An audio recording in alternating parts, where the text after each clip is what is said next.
Okay, your eyes are not deceiving you, or your ears if you're listening to this. There's five people here on PuckPod. Welcome to episode, I can never remember the number. I think it's 77. 77. 77. 77. Jeff Carter.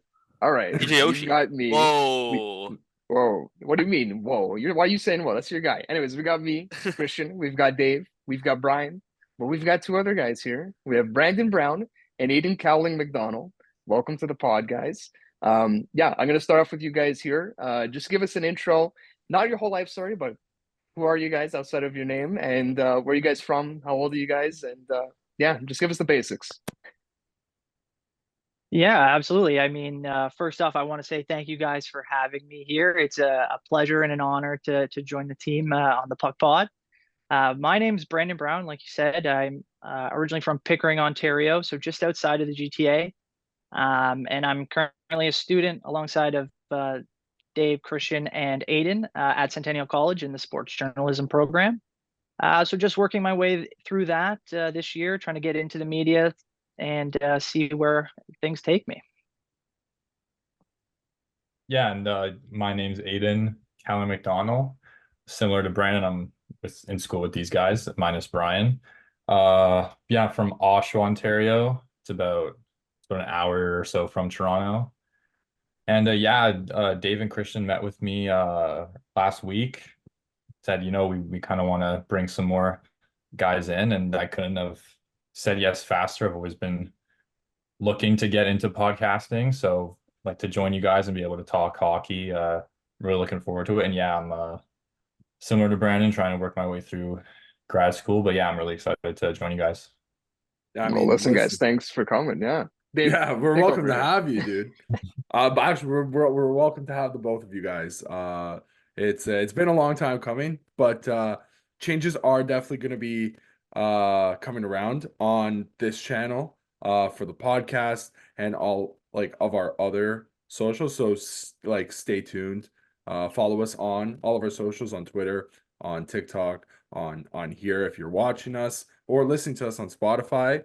Yeah, changes will be coming soon. It's not just going to be these two handsome devils that you see on the screen as well. We're going to be looking to do bigger and better things within over the coming months, 100%.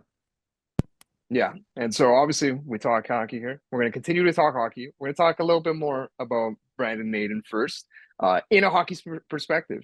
Guys, tell us a little bit about yourselves as hockey fans. What kind of fan are you?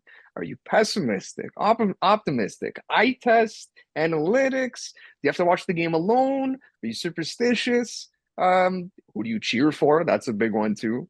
So Brando, let's go with you first here. Tell us about yourself as a hockey fan. Yeah, absolutely. One thing I failed to mention in my introduction is that I'm actually just turned 30 this past September, and as a 30-year-old, I am a long-suffering Maple Leafs fan, as I'm sure you guys can attest to. But in terms of the type of fan that I am, I like to kind of consider myself a realist. I do look at especially the Leafs with pessimism and optimism depending on the day.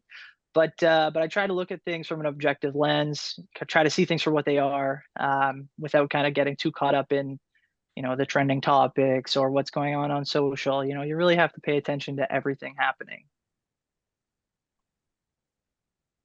Aidan, how about yourself? Um, I I don't know. I'm like a mixture of every type you just mentioned, but if I have to nail it down, I'd say definitely eye test, like just like Brandon and you guys as well. I am a Leaf supporter. Um, and I think I've just been so jaded with how they've done in the playoffs that it's really hard for me to be optimistic or like look at any sort of statistical trend and like think they're going to perform any differently. Like I'm a big eye test guy, like especially in the playoffs. Um, like I don't know, like I can tell if a team is ready to go pretty early on, like just looking at their way they're playing physically, stuff like that. Um, and as far as watching the game, I'm definitely superstitious. Uh, round one against Boston, I wore my Austin Matthews jersey for the first four games. They're down 3-1. I didn't wear the jersey the rest of the series, thought that would be the difference, but they lost in 7, fortunately. It almost was. It almost was. Just Yeah, until it wasn't. It almost was. almost worked, not quite. But yeah, and then as far as watching the game, other than if I'm with buddies, like I prefer watching alone. So yeah. Oh, and one more omission from my intro, I am 22. Thank you, thank you. And then the other part I wanted to get to, because I do think it's important, even in a hockey context, your other sport allegiances, guys. So outside of hockey, Brando, where are you cheering? Yeah, I mean, for me, outside of hockey, it's usually baseball. That's kind of kind of the summer sport compared to the winter sport for hockey. For me, my eyes usually go right to the Blue Jays. Again, kind of that local allegiance to the Blue Jays for me is something that I typically pay attention.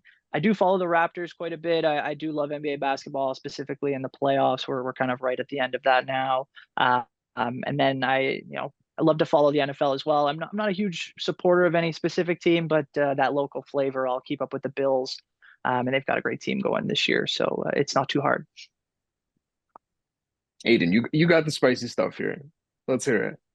Yeah, so I'm kind of all over the place. I'd say second sport to hockey is football. Um, just I don't know. I I love hockey, but if I gotta pick something I like more, I'd probably lean football. Um, Big Patriots fan.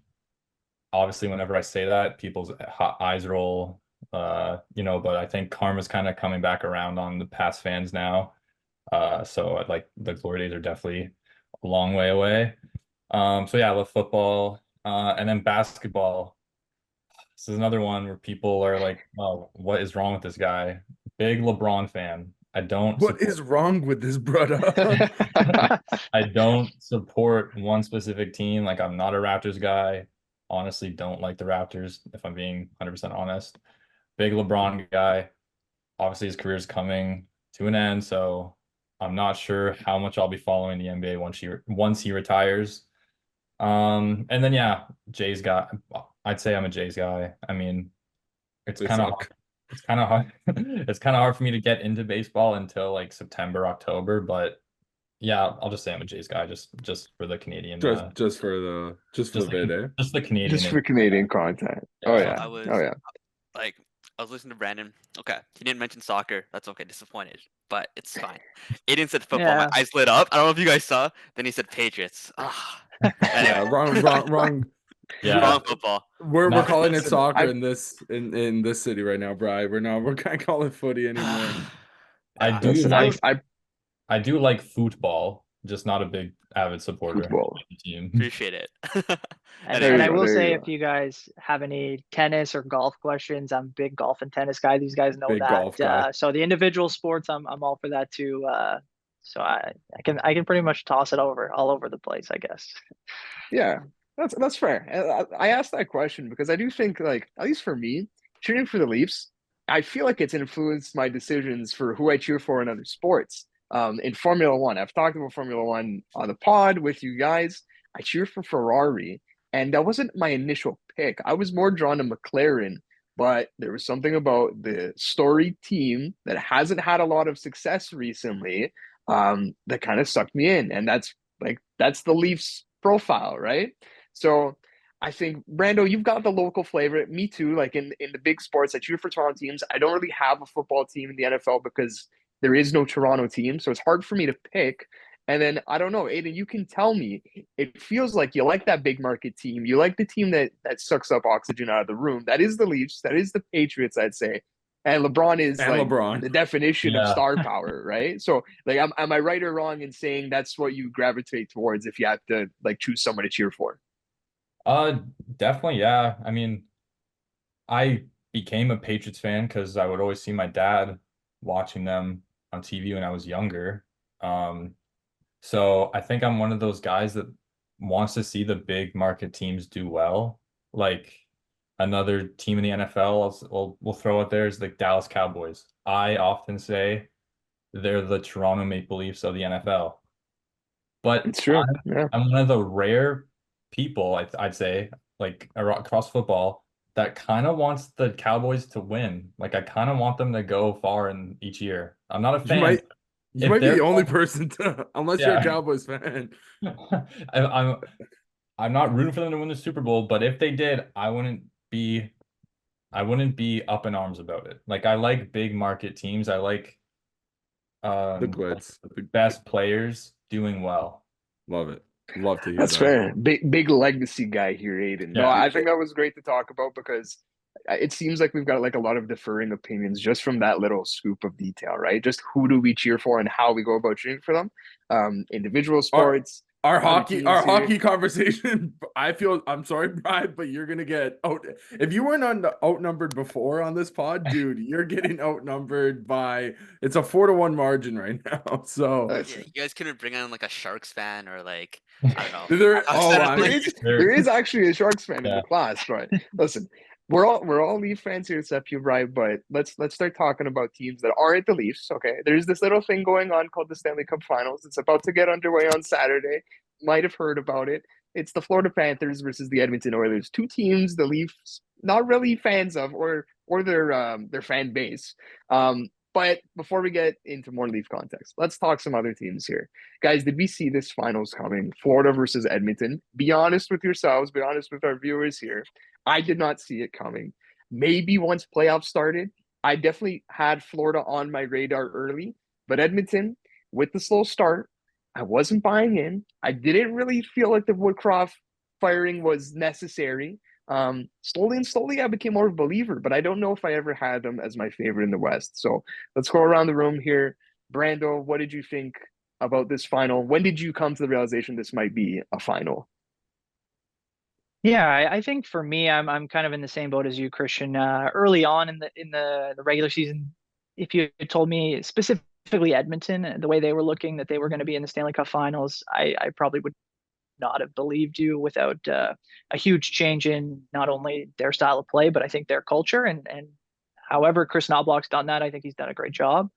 But the Florida part of it all, I think pretty much the whole year, I'd say that I had them as a 1 or 1A in the East.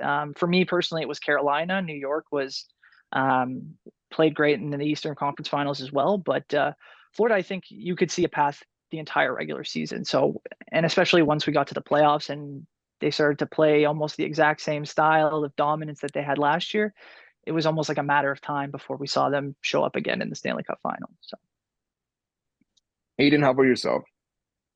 For me, I honestly did expect Florida to go on a deep run.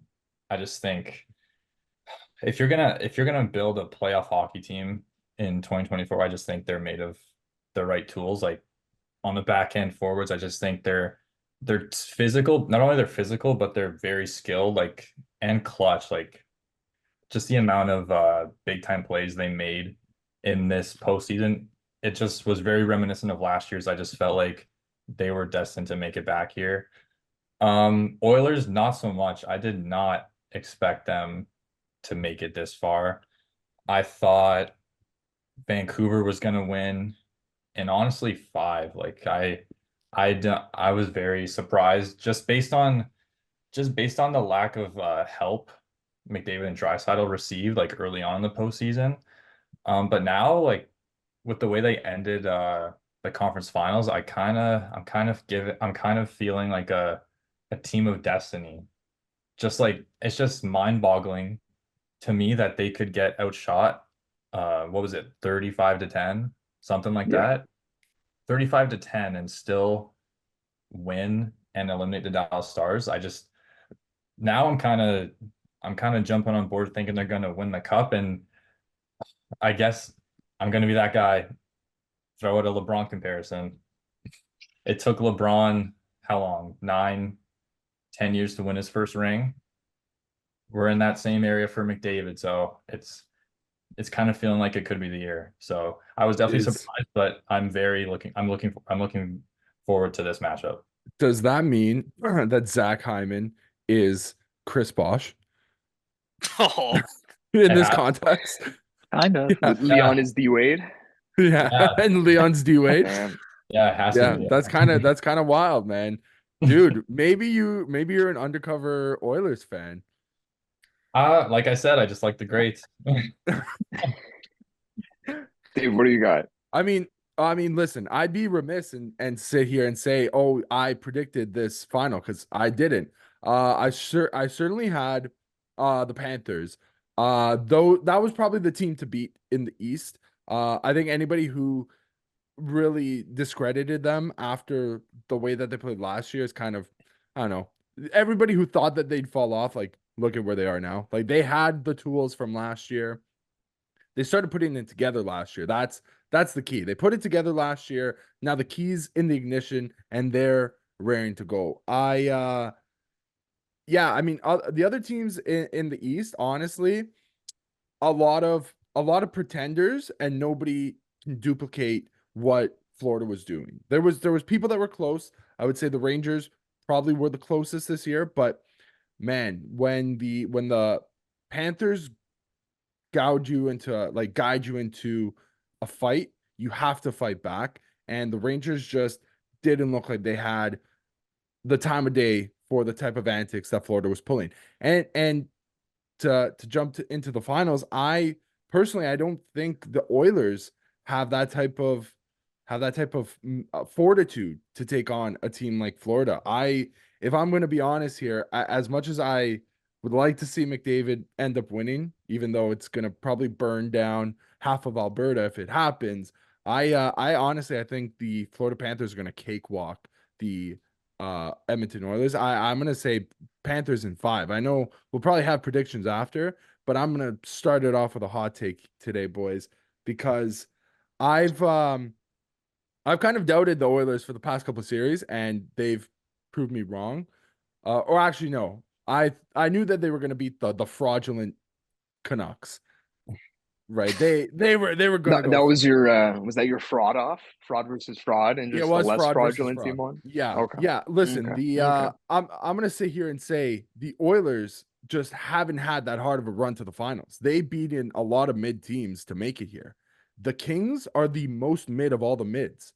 The Vancouver Canucks are mid, sitting on top of number 1 in the West. They are regular season personified.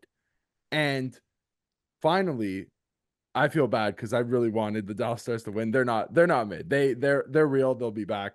I won't disparage them that much, but damn, some of those guys need to wake up for next year, because a lot of guys went cold in that final series. So yeah, I just went all Not a over. mid team, but you could say they played mid. Right? They did play They very did. mid. They did. They did play They very did. mid. Yeah, Brian, 100%. last but not least, did you see this one coming? No, I didn't. I actually had Dallas, Carolina as my final. As you can tell, I'm wrong. Not the first time I'm wrong. Probably not the last time. I didn't trust Edmonton's goaltending. I didn't think that Stuart Skinner would be able to hold up. Now he's in the final. It's ironic because he's gotten to a final before Igor Shesterkin, which is quite amazing if you think about it.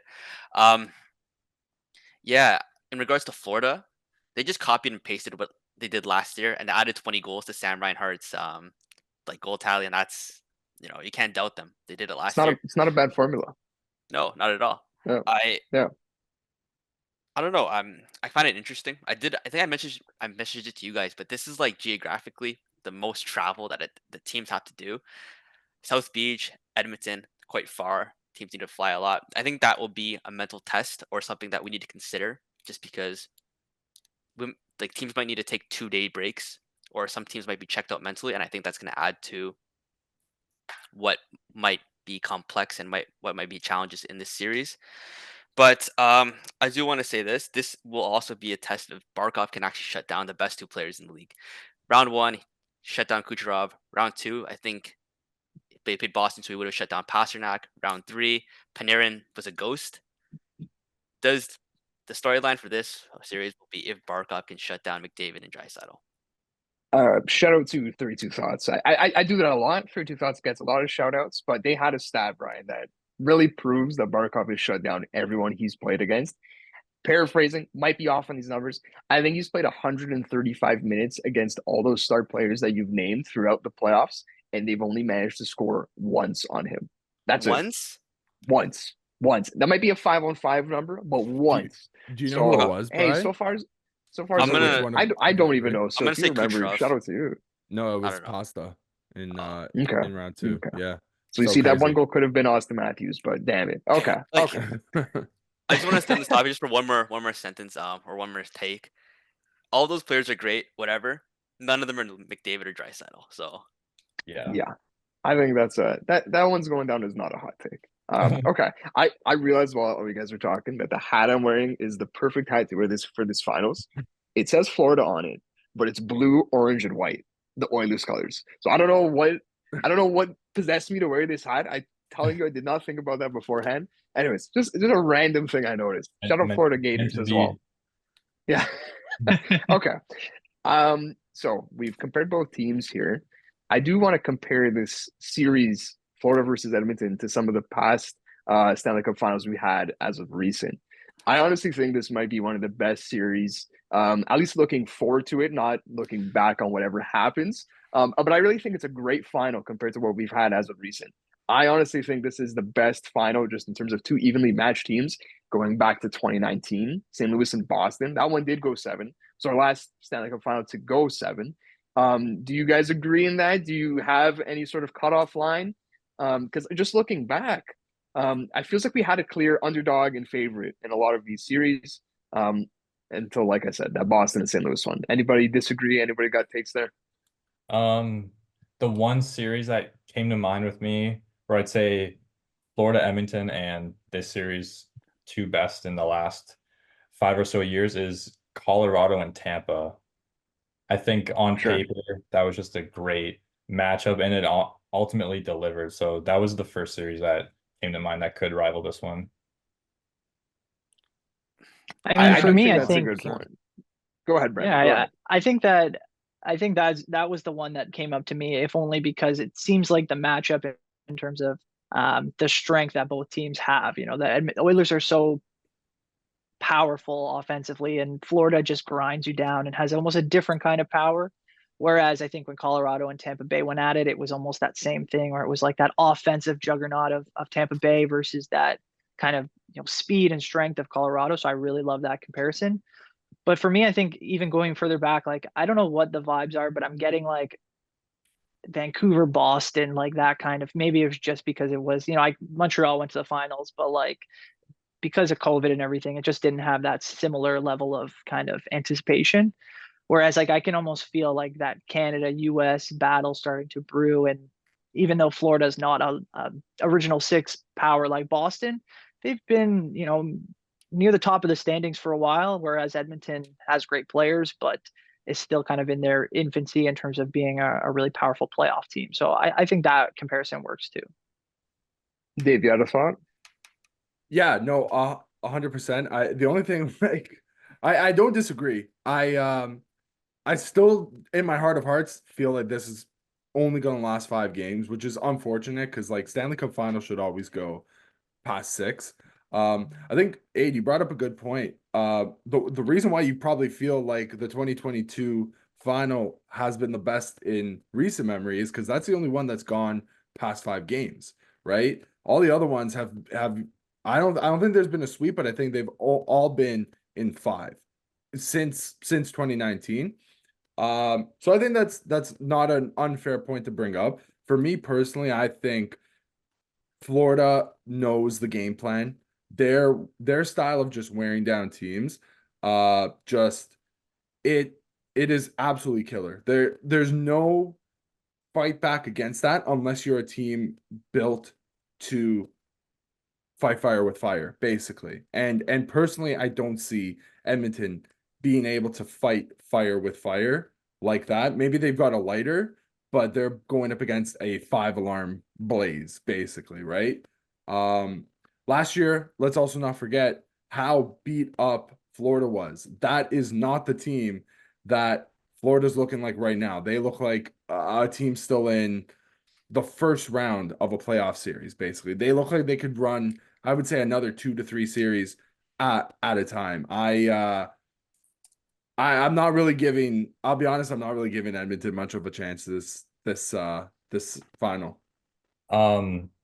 It's interesting when you said like you think Oilers aren't really, I don't know, prepared to kind of match Florida's toughness, three players popped into my head that I think could give them a shot, like physically, because I honestly think this is going to be a bloodbath, like very physical. So three players that instantly came to my mind: Evander Kane, Corey Perry, Darnell Nurse.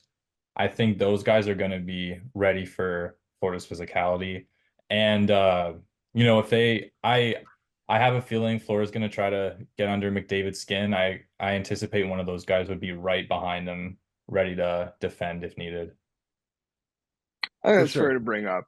Corey Perry would be remiss to not mention. Fourth final in the past 5 years, his fifth overall. Quite the resume he's building. Only one cup to show for it. Obviously, he's still got to play this fifth final. But that was definitely a crazy stat. He's the only player in NHL history to have that feat. Yeah, I want to get in a little bit more to the nitty gritty here, just in terms of who has an advantage. The first thing that pops to mind for me between these two teams, where there's the clearest advantage on paper, is goaltending, and the advantage obviously Bob. be to Florida, Bob versus Skinner. But I gotta say, I am becoming more and more a fan of Skinner. And I think the biggest reason for that is listening to this guy's post game, not only after wins but after losses. He's very, very well spoken, and I think I underestimated that, because I do think, at least from the Toronto perspective and Edmonton, the other guy, or the third option, is Jack Campbell, and we see that so evidently on someone like him. Even Ilya Samsonov, we've seen that. Stuart Skinner, you can tell he's got a strong will and confidence that even after one game that doesn't go well, two games that don't go well, he's now found a way to turn it around big time. So as much as I think there's that clear advantage, I do think it's not as wide as we think. Dave, it's very clear he's going to disagree with this one on anything that favors Florida or that favors Edmonton. Do any of you guys see something that on paper is a super clear difference between these two teams outside of the goaltending? Man, Bottom six. I definitely miss Jack Campbell in Toronto. Just as a person, like if only he could put it all together. I love that guy. One advantage I'd say for Edmonton is special teams. I think obviously the power play, like you guys saw the McDavid goal in Game 6. Like, how do you defend that? I don't know how you can stop McDavid in the open ice like that with a man advantage. And then penalty kill, I think, is it 28, something like that, straight kills? Yeah. So I would give the special teams edge to Edmonton. I got a little fact for you guys. Do you guys know what the all-time I know what the all-time playoff and regular season penalty kill streak is. But I'll let you guess the playoff one. So it's actually a little bit shocking. It's not the one. It's not one that would probably come to mind at all, actually. I have no I'm idea. gonna go with Just specific stats, 32. but I don't. I'm gonna say they're coming up close on it. I have no idea who It is. said it. It's a bit higher than 32. Okay. Does anybody have a guess on the team? Oh, I'll tell you the boy. number. It's 36. 36. I'm gonna guess it was like the 2000s Detroit Red Wings or something, like a team that just suffocated. That would be a very good guess, and actually a guess that I probably would have put out in this context. But I believe this is a team that they had played, and it was the Anaheim Ducks in 2006. So not even the cup winning year. 06, they killed 30, 38, 36 or 38 straight penalties. I forget exactly what number it is. That's the all-time playoff record. And also, Brian, you'd be happy to know, all-time regular season penalty kill record belongs to your Washington Capitals in 2000-2001 at 51. So Damn. Yeah, those are crazy numbers on the special teams for the Oilers in both contexts. Like their power play is humming over 35%, I believe. Penalty kill over 90%. Crazy numbers. And yeah, you guys brought up like the toughness in the series, like how gritty it's gonna get, how messy it'll get. And to me, that only favors the Oilers. You get anytime you're involving penalties, I'm giving the advantage to them. I Anybody will else? say this. Yeah, Corey okay. Perry. You're laughing a lot there, man. Corey Perry was probably on. I think he was on the 2006 Oilers, Ducks, just off the top of my head. But he might be on both teams, but doesn't penalty kill on either or. team. So Yeah, yeah, that's fair. Anyway. Yeah. Okay. So the other one I thought of is coaching. I think there's another clear advantage. I think on paper, or at least the perception would be to Paul Maurice. It feels like if there was a coach Conn Smythe Trophy, like it's going to Paul just for his quotes. He's wild. He talks a lot. They're always banger quotes. But Dave made a point early on where he talked about they are still humming kind of like as if they've just entered the playoffs. They haven't really dealt with too much adversity. And then that's been reflected in Paul Maurice. Like it just seems like he's been having fun with every presser. And it just feels like he's between the two, he'll definitely feel the pressure less, I think. As much as yes, Knoblauch is a rookie, so he'll feel pressure in that respect. Paul Maurice has been around for a while without a cup. So you would say, listen, he's got a great reason to feel pressure, and to an extent he will, but he won't show it. He really won't show it. Okay. So this is the other. You got something, Ryan? Yeah. I'll follow up on this. I actually don't think that there is a coaching mismatch at all. Okay. I get that Knoblauch is a rookie. It's his first season. He was hand selected for this job, but the way that he knows how to manage his players, scratching out Skinner that one game, putting in Pickard, putting Skinner in right back another, shows you that he knows his team and knows what he's doing. And I think that adversity and knowing how to challenge it will play to his advantage this run. Meanwhile, I do think that's a very fair point. Like he's punched the right buttons consistently this playoffs. Meanwhile, with Paul Maurice, not that they coasted, but I think that there's pressure given the fact that they've lost last year. He knows how it feels. Doesn't want to experience that again. I think that will be on their back this year, especially because they are the quote unquote favorite for this series. Yeah. And I think I'll say to that point, Brian, I think they welcome the pressure. I think for Florida, pressure does make diamonds, and it might make a diamond ring by the end of this series. I totally get that, but I still feel like, dude, McDavid and Dry are in this position for the first time. I'd like to see how they cope with being in the Stanley Cup Finals. Like this is their moment to shine.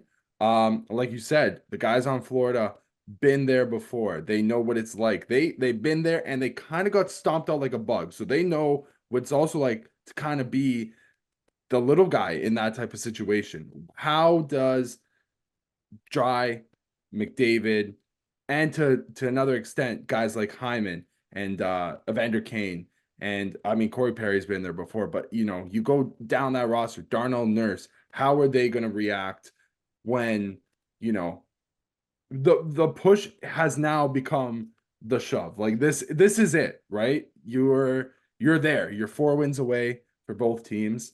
I just want to see how everybody adapts, basically.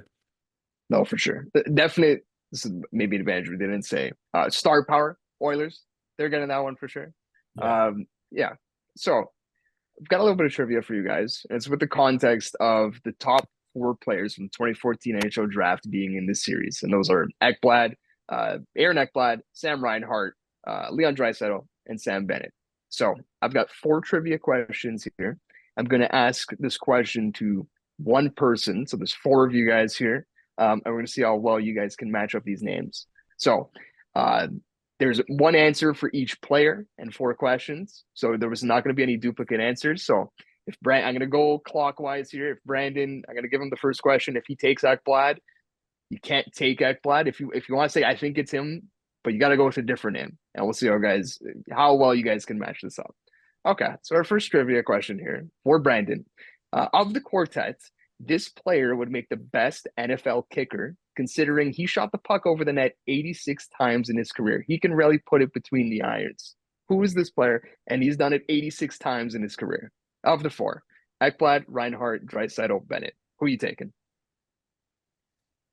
Over the net. I'm gonna take the guy who probably gets a lot of these bad angle chances. Probably is trying to roof the puck, which typically ends up with it over the glass. I'm gonna go with Leon Draisaitl. Okay, he's locking it in. Then that's a good Draisaitl answer, off the Brandon. board, fellas. Yeah. Okay. Aidan, going to you. This player leads the 2014 draft class in takeaways, so you could say he's defensively responsible, except he's also the giveaway leader. 627 takeaways, 796 giveaways. Who is this player? Wow. I'd go with Sam Reinhart. Obviously, last couple of years kind of had a resurgence, but those early years in Buffalo were pretty rough. So I feel like he wasn't really That's getting on his that's a pace to really break. good point. Okay. That's a really I'm good point. liking the logic on these answers, fellas. This is good logic. All right, Brian. The only player of this quartet to score multiple wraparound goals, he's got 2. Who is this player? Sam Bennett. You've got 2 options left. You got Bennett or Ekblad. Okay, we're going with Bennett. It's Bennett because I don't think Ekblad. I don't think Ekblad. Fair. That's fair. Look at the logic once again. All right, Dave. Last one for you here. This player would be the worst golfer of the bunch. He's plus 86 over his career. Connor McDavid. Oh, it's wait. It is. I'm Aaron realizing I Ekblad- left you with the only option left. Is Aaron Ekblad that bad of a golfer? I wonder. I don't know. I don't know. Probably. He's a defenseman. Like I said, I realize you don't have an option here. You Yeah, have I to go don't with have Aaron an Ekblad. option, Sorry but about that. I didn't I'm think trying about to that use part my of, logic here exercise. too. Okay. All right, guys. So best NFL kicker, 80 times or 86 times shooting the puck over the net is Sam Reinhart. Brandon, I Ooh. did like the logic. I did like the logic. Wow. I can get The behind giveaway- that. I thought that was the surefire lock right I there. did too. The giveaway takeaway leader is Leon Draisaitl. So you guys flip flop there. Flip flop. I like the logic though. Brian, you got it right. Bennett is the only guy with 2 wraparound goals, and Dave, by sheer coincidence, you got it. Ekblad is the guy. He's the worst golfer. Wow. Okay, that was a fun segment. We'll take a break and we'll talk some more. All right, welcome back. We just finished up doing a little bit of trivia. We've got some more fun stuff here cooked up. Okay, we're gonna go around the room again. Don't worry this time. If Brandon takes an answer, you can use it too. Who is blank cheering for in this series? Our first option. Who is Gary Bettman cheering for in this series, Brandon? So I think you can go either way on this. I know your first gut thought is Gary wants the Sunshine State to win as many cups as possible. But I'm going to go the opposite. I actually think he's rooting for Connor McDavid specifically, only because with star power comes dollars, and the NHL loves dollars. So I think that, Florida's been to a cup final just that last year. They're starting to build up their organization as a, strong performer. I don't think they're really looking for much more in that area. I think an Edmonton Oilers Stanley Cup for the NHL right now would be absolutely huge. Okay, Brian. I'm gonna say Edmonton just because. Do you know how many jerseys they would sell of Connor McDavid or Leon Draisaitl with the Stanley Cup champions patch? I don't know, like hundreds of thousands of kids would buy that. So, yeah, that's my answer. Aidan, who you got? Who's Gary got? Gary's gonna be cheering for Florida. If there's one thing he loves, two things. It's money and the Southern United States. I mean, just look at what he's done for the Coyotes. Like, they're basically his child. At the end of the day, He just sent his child to the foster home, by the way. yeah. So he tried. He His really child was tried. on life support. I think he might have had to. He pulled out all the stops to try to keep him there. He did. But yeah, I'd say Gary. I mean, the States is where the money's at. So yeah, I'd say he's rooting for the Panthers. Okay. A-Dog, great minds think alike, because that's my answer as well. Gary Bettman does not care about Canada. We know this, guys. If he could have Connor McDavid anywhere else, he would send Connor McDavid on a first-class flight to Columbus if he had to. He does not want Connor McDavid in Western Canada, let alone the smaller market in Western Canada, even though they have more success. But they are the smaller market. He would rather have him in Calgary over Edmonton. As Aidan said, Gary Bettman, all those southern states, those are his babies. Tampa, Florida, Carolina, Nashville. Dallas, Nashville, even on the Sun Belt in Anaheim and San Jose. All of those clubs were brought in under Gary Bettman's watch. He wants them to thrive even more than original 6 teams in Canada, Toronto, Montreal, in other post-expansion teams in Vancouver and Edmonton. And honestly, I think he'd probably prefer to some other like American markets that were there. Like, I don't know, but 100% over Canada for sure. Bryan, you mentioned, imagine how many jersey sales you can get with Connor McDavid. And while I agree, every child in Edmonton is probably going out right now to go buy their new Connor McDavid jersey. It probably doesn't compare to the amount of Connor McDavid jerseys that would be bought if he was in a place like, say, Florida. If he was playing in Florida with those, bright blue reverse retro jerseys last year, man, you'd see them everywhere in Sunrise, everywhere in Tampa and the surrounding areas. It doesn't matter. So for that reason, I think Gary Bettman's got his pom-poms on. He's got his blonde cheerleader wig on. He's all out rooting for Pomo, for all of Sunrise to bring home another Stanley Cup to the state of Florida. If I'm going to have to be the tiebreaker here, I am actually leaning Oilers. It is for a lot of the reasons that Brandon and Bryan brought up, but Dave and Aidan, you guys make very, very compelling points. And for me, it really is just the only thing that Gary Bettman likes more than the southern states of the U.S. is money. It is money, and I do think the money lies with the Oilers winning because he likes ratings too. And the networks love ratings, and I think ratings is still, whether it's right or wrong, it's still high up on the priority list for the NHL. Okay. But hold on. Before we move on. All right. Before we move on, are the ratings as high with Canadian ratings? Probably, for sure. I would argue a lot of Canadians are willing to watch Connor McDavid in the finals just because they know how great he is. But can you convince an American in Texas right now to turn on the TV and watch Florida and Edmonton? I doubt it. I honestly think the ratings might be less than you might expect for this finals, even though we have potentially 2 of the greatest hockey players in the world. And I think a big part of that is they honestly haven't done a great job of selling those 2 players in particular to the rest of America. And that might be a downfall or something that you could pin against Gary Bettman. But I don't know. I don't think I think the ratings might actually be down. I think yeah. Okay. I mean, I think the ratings, just quickly, Cristian, sorry, I think the ratings, that's a very good argument. They may in fact be down just in general. The distance between the teams, there's a lot of that. But I think that's kind of short-sighted as well. I think hopefully Gary's looking back and saying, Gretzky is now a huge part of the media in terms of what they're doing.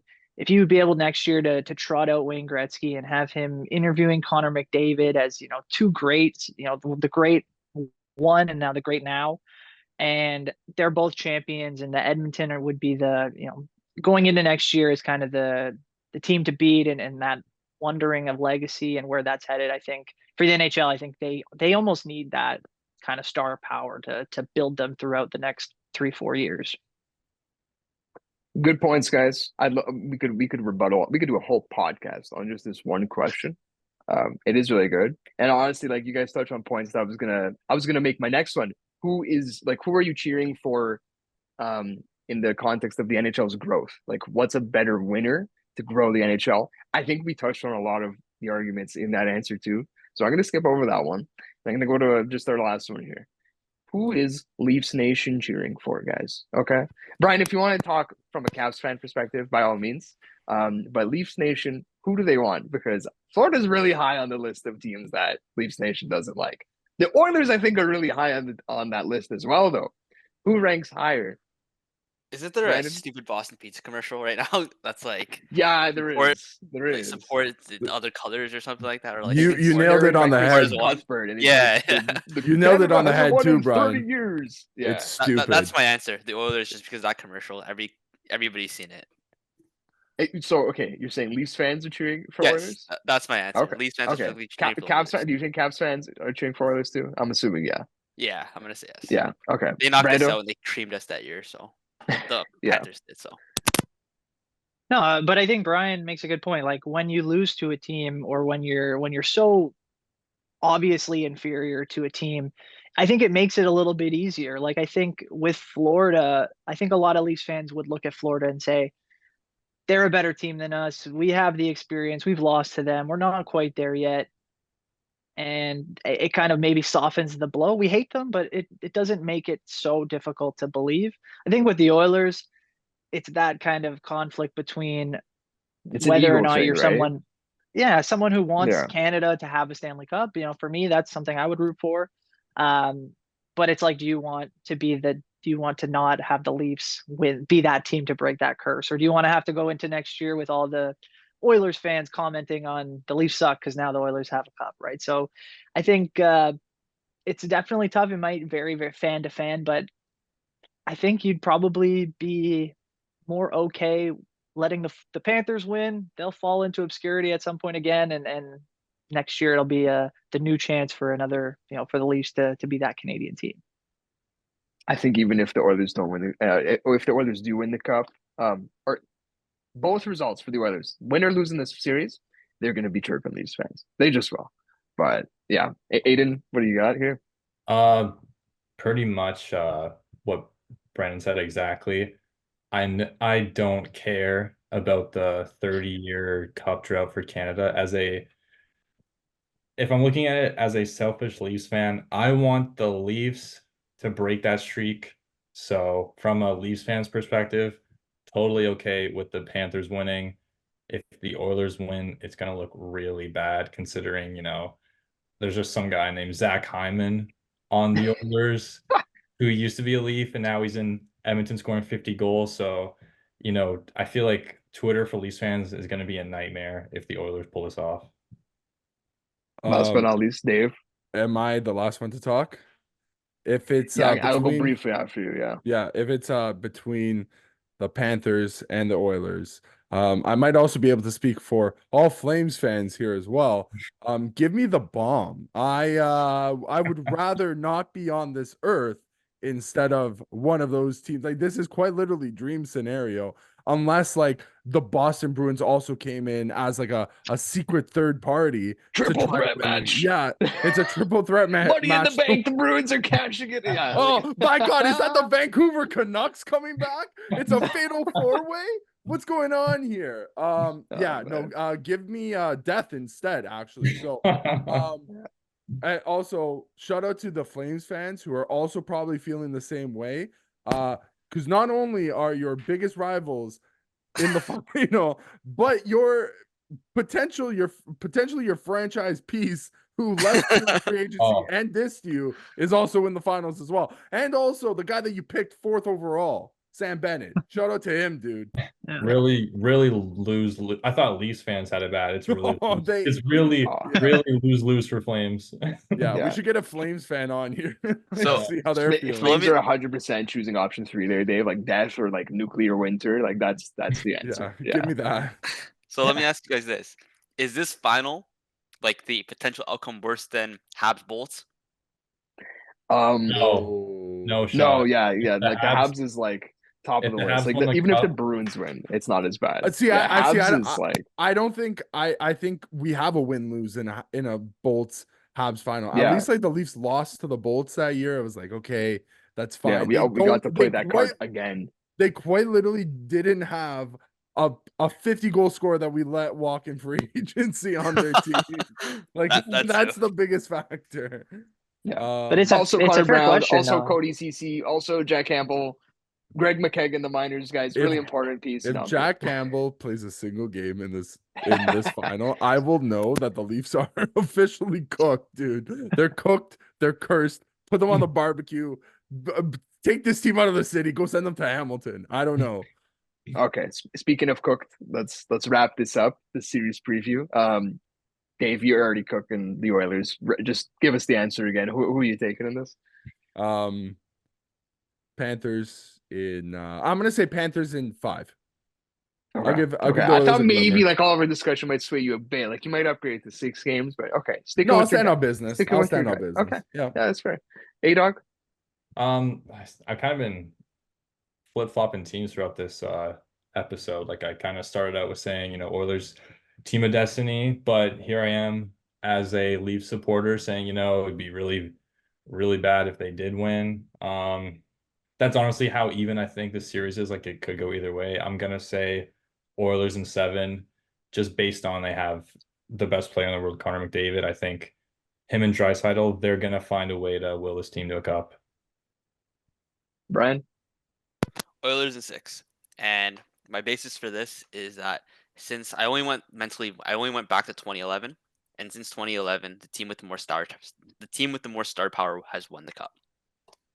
Okay. And Okay. that's a deciding factor in this. The two guys that we know will show up, and the two guys that we know can't be stopped. So, Brando, you gonna make this a majority or where are we going here? I can totally. I'm going to be rooting for the Oilers, but for me, I'm going Panthers in 6. I think they're just going to grind them down. They've been there before. They've got, to me, the better goalie, better structure. I think the cards are just lining up perfectly for them. Fair enough. I am on the same wavelength as the A-Dog. I do have Oilers in 7 here. I might be living in fantasy land. I might just be hoping for the most entertaining outcome, but in my heart of hearts, that's what I think. Okay. We'll definitely be talking a lot more about the series as it gets started. We do gotta wait a while until Saturday for it to get going.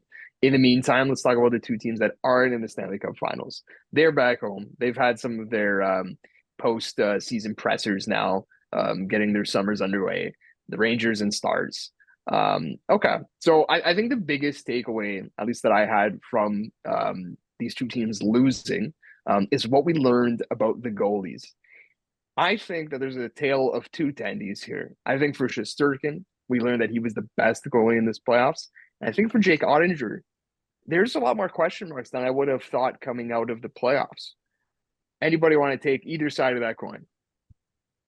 No, I think that's fair. I think Jake Ottinger is somebody that, especially on this podcast, we lauded as probably one, if not the best goalie in the league, probably one of, I would say, top 5.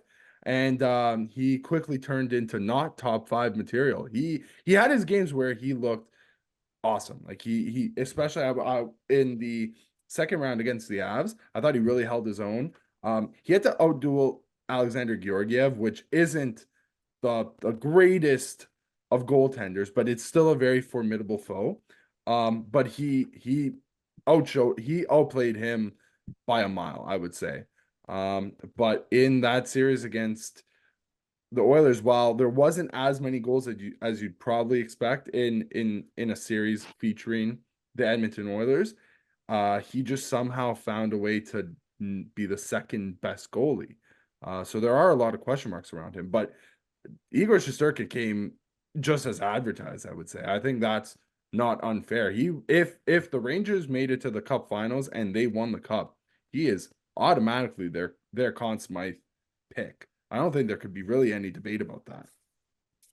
I 100% agree with you on Shesterkin. I think the Rangers, like the guys in front of him, kind of really let him down. I mean, like it went 6 between them and Florida, but I think Florida just dominated majority of the series. Like Shesterkin's the only reason they pushed it to 6, in my opinion. Maybe, I don't know, maybe that's not an indictment on the Rangers' talent. I think maybe they just ran out of gas. I mean, they were the President's Trophy winners. Like this Started the playoffs insane, 7-0. Yeah. Yeah, it takes a lot to play that quality brand of hockey for 6-7 months. So I think they just ran out of gas. But Shesterkin, I think he's, I don't want to say by far, but if I had to pick best goalie in the league, I'd take him. Any thoughts, Brian? me or Brandon? Sorry. You, Brian. Okay. With Andre, I have no concerns. He's 25. This is his second or third playoffs. He's only going to get better as time goes. He already has the mental. He's technically sound as it is. That Dallas team is probably going to have runs for like the next 10 years, which is genuinely concerning if you're in the West. For Igor Shesterkin, he did his best. I think the team let him down. I also think that Panarin just couldn't find a way to get through Barkov. That was the main storyline of that series, and no blame should be held on the other Russian. Brando? Yeah, I have to agree with Bryan. Shesterkin played, a fantastic playoffs. He wasn't exactly who he was supposed to be or is supposed to be throughout most of the regular season, but when the moment came, he was unbelievable.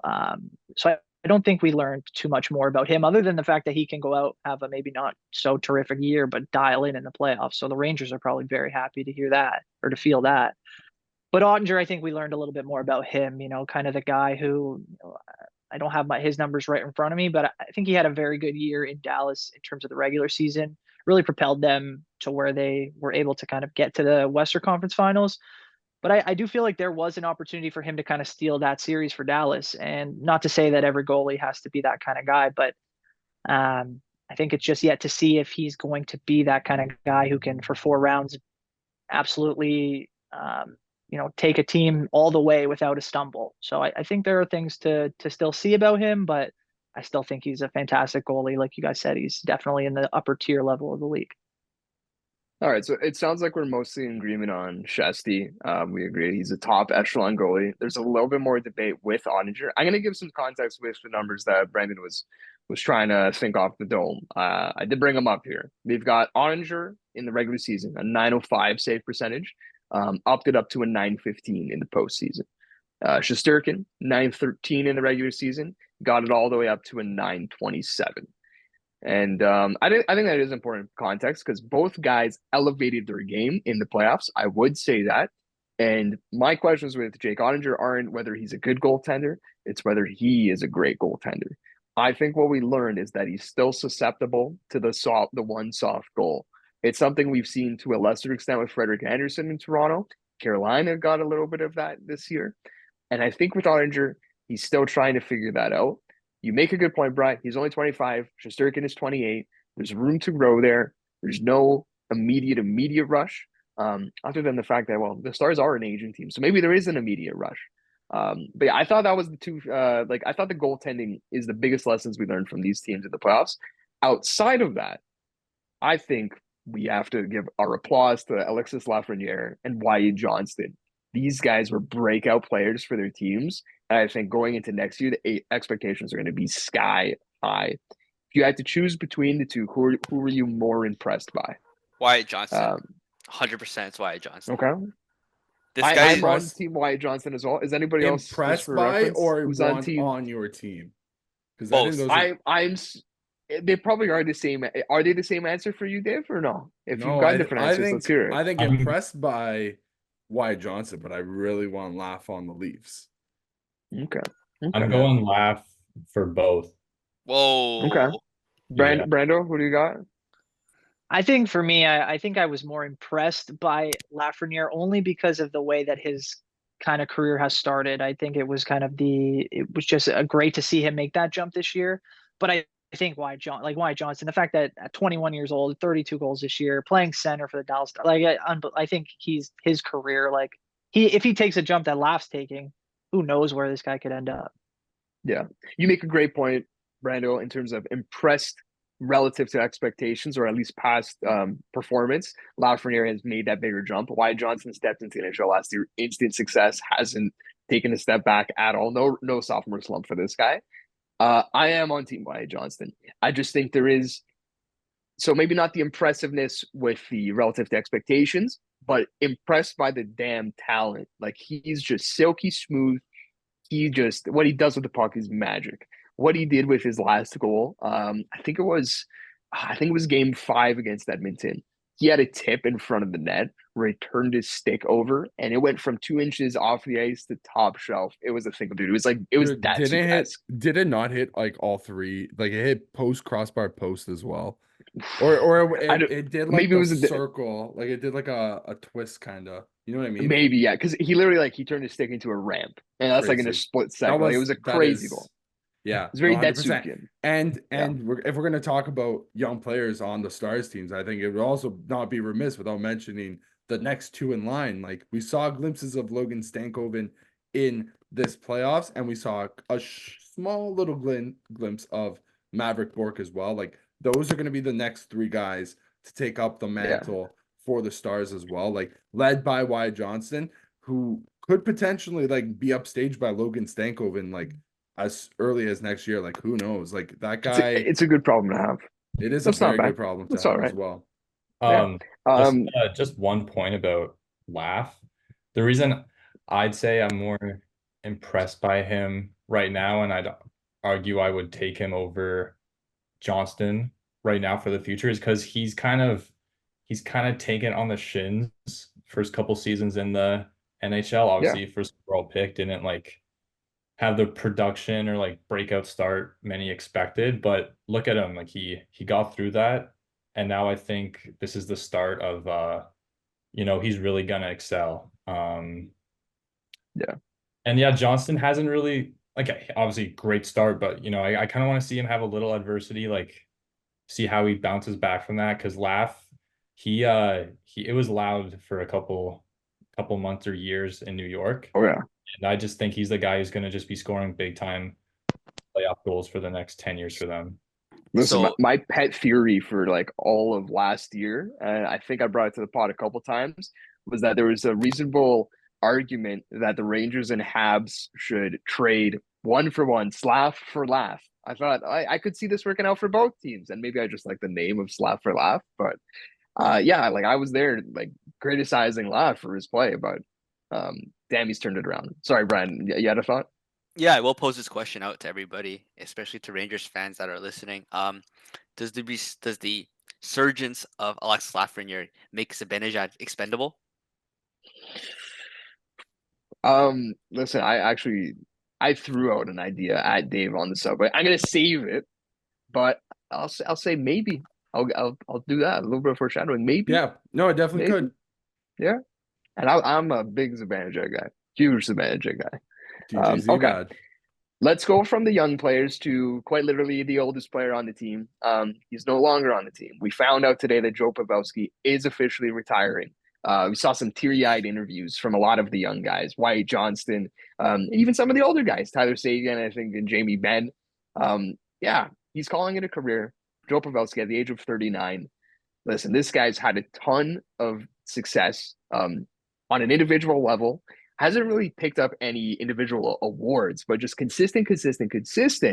And then from the team level, he's been so damn close so many times, but never got that one Stanley Cup. I think really the only question to ask is what everyone's thinking. Is he a Hall of Famer? I do think we've had this conversation on the pod a year ago, but it's worth having again. His career's over. Another year in the books. Pretty good regular season. Not so good playoffs. Where does that leave Joe Pavelski at the end of his career? I'll say yes. I'll open it up. I'm assuming he has over 1,000 points. Definitely has over 1,000 games. Was the face of the franchise of the Sharks for a while. Brought over to the Stars, and you can see kind of that leadership in that Stars lineup now. So it's a green light for me. Hall of Fame. Yeah, I would have to agree with Brian as well. I mean, if you look at the numbers, Brian, you're right. 1,068 points, 1,300 games plus. I mean, the stats seem to speak for himself. I think I would have to go through the list, but I think the majority of guys with that caliber of numbers are in the Hall, and if they're not already, they probably just recently have retired and will also be in the Hall soon.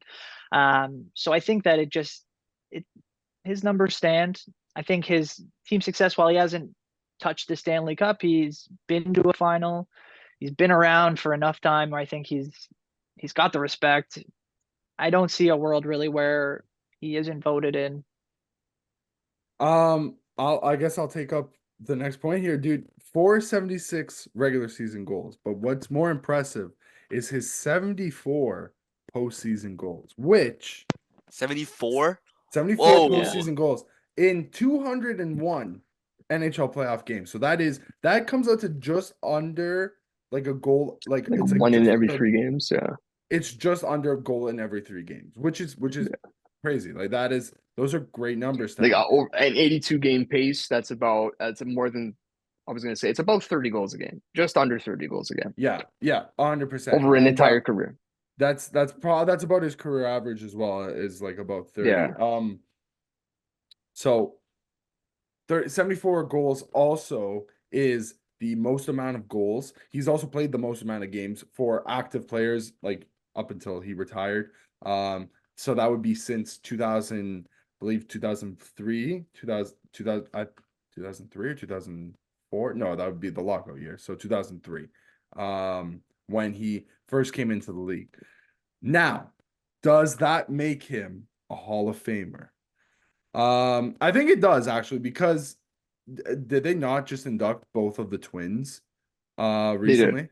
So if I'm not mistaken, both of the twins have less goals and roughly around the same amount of points. They made it to one cup final. He's made it to two as well. At least He did make two. it to 2. Yeah. Yeah, did he say was on one. that first Dallas Stars Cup Finals team, right, in 2020. Yeah. So yeah, I mean, listen, I don't think he's never won, but I don't think it's ever been in spite of having Joe Pavelski on your team. It's been a multitude of other factors that never got his teams over the line. I don't think he was a big reason for it. So in that case, I will say yes to Hall of Fame, but I don't think it's Hall of Fame right away. I think he's might have to wait a couple of years. There's probably other players that are still deserving. How Alex McGinley is not in the Hall of Fame right now. I mean, due to different issues, that's probably why. But how he's not in and like other guys are in, for me, it doesn't sit 100% right. But at some point, Joe Pavelski will be in the Hall of Fame. I think you nailed it there in terms of he should get in, but there will be a lineup. He's got to wait for some other guys to get there first. And really, the lineup might only get longer with some of the other names that will retire in short order after him, right? We've got greats of an entire generation coming up here. I do think that's a great point. I'm even just surprised that he retired in the first place. I do think he had more to give. 67 points in 82 games this season, 27 goals, but it did fall off really, really hard in the playoffs. Only 4 points in 19 games, just 1 goal. He had been a killer in basically every other postseason except this one. And I don't know what it was that really got to him. Maybe him knowing it was his last go at it is what got to him. But yeah, like that production, 67 points is really damn good. I'm just disappointed he didn't get another go at it here, or chose to not take another go. Aidan, you have any thoughts? Yeah, I agree with all you guys. I'd say he'd get in. Most likely not first ballot, but honestly, this one hurts. I love guys who are just constantly in the playoffs, like year in, year out. And I find myself rooting for the ones that are in, but just can never get over the hump. And he was always one of those guys. So it would have been nice to see him get one. Another guy I think of on the Stars who I think we should watch for retirement soon is Ryan Suter. I think he's like a 1,300 game guy. So I looked at, and also Matty Duchene as well. So I looked at those 3 guys thinking, they've been close, haven't ever hoisted the cup. I would have loved to see it, but overall great career for Pavelski. And yeah, I think he'll eventually make it into the Hall. Yeah, some good points there. Honestly, guys, we were going to talk a bunch of Leafs. I think we're actually good with what we've talked here. There's going to be tons and tons of time to talk Leafs. The news is not going anywhere. So I say we kick it to the curb. We'll end it here. Shout out to Fubo. Shout out to Razor. Shout out to NHL Shop. Brandon and A-Dog, you guys learn what we do here. Dave, whose NHL Shop jersey are we buying today? I think there's only one option. Is If you got there? someone 'Cause else, we talked quite a few players. I'm gonna assume that you're gonna say Connor McDavid, right? I was gonna say Pavelski. Oh, Jay, I check his Joy Pals. Yeah. Shout out to Joy Pals. I was gonna Limited go Cody time C, left on that but, one. yeah, I guess get them before they go on. Actually, get them while they're on clearance now. Yeah. I was Yeah, gonna say so Cody CC. For some reason, Ooh. that's the first name that came to my head. Fair enough. Anyways, yeah, shout out Razor, shout out Fubo, shout out NHL Shop. Thanks so much for listening. Thanks so much, Aidan and Brandon, for joining the crew. And we're excited to do it again soon.